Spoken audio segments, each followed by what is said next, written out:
Once again, anti-Israel activists are losing their minds about Israel supposedly bulldozing Palestinian graves to build a theme park. And once again, that's not what's happening. This land, known as Yusufiyeh Cemetery, isn't even where the construction is going on.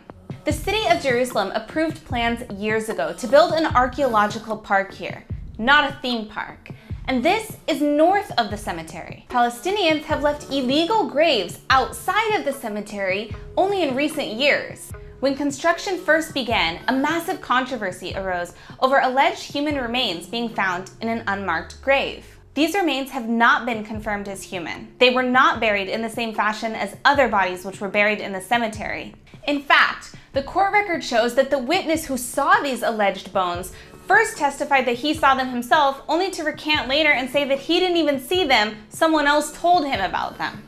Despite all this, the city has confirmed repeatedly that no graves will be desecrated or touched or moved, and even the illegal ones. According to the court's specific instructions, their work also can't include demolition, drilling, casting, or excavation. You probably saw this dramatic video too.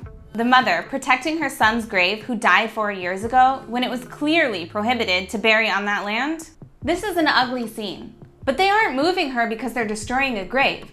They're moving her because they're trying to prevent a riot from breaking out. Watch.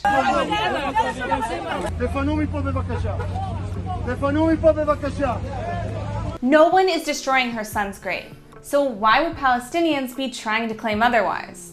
Let's go back to when the adjacent land was marked for public use. The Palestinians claimed that the land north of the cemetery should be considered a part of it because they opposed the park plans. But the court ruled that since no bodies were actually buried there, it can't be considered part of the cemetery. Suddenly, bodies are being buried there illegally in only the last few years. Mysterious bones are showing up. This isn't about Palestinian land or respecting Muslim tradition. Yet again, this is another propaganda attempt to make Israel look bad.